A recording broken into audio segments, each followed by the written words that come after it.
ciidamada xoogga dalka Soomaaliyeed oo isugu jira kuwa qaybta 12aad iyo ururka 15aad ee Commandoska Gorgor ayaa gacanta ku dhigay koox rag ah oo la xiriiriyay inay ku lug lahaayeen fal argagixiso oo 26 maalmood ka hor lagu dilay saraakiil ka tirsan xoogga dalka Soomaaliyeed oo ku safrayay wadada isku xirta Gurceel iyo Balambal. howlgalkan oo ka dhacay tuulooyin ku teedsan jidkan dheer ayay ciidamadu ku qabteen ilaa 7 ruux oo muddaba isku dayay inay ku dhuumaaleystaan aagaasi oo ay ciidamadu dhowr jeer ka fuliyeen howlgallo ujeedkoodu ahaa in cadaaladda lagu horkeeno kooxaha sida arxanka daran u laayay saraakiisha qaranka.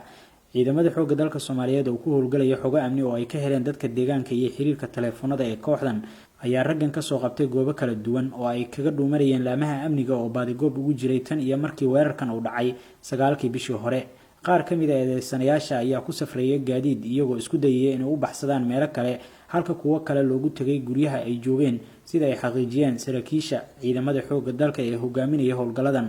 kooxdan oo ku eedeysan dilka 6 sargaal oo ka tirsan xoogga dalka Soomaaliyeed ayaa wajahaya wajiga cadaaladda iyadoo kiiskan uu yahay mid dadka Soomaaliyeed iyo madaxda qarankuba si weyn isha ugu hayaan maadaama dhacdadani ahayd mid lama filaan ah oo ka dhacday dhul amni ah oo aysan ka hor weerarkan ka dhici jirin dhacdooyin caynkan ah oo lagu beegsado xubno ka tirsan laamaha amniga qaranka.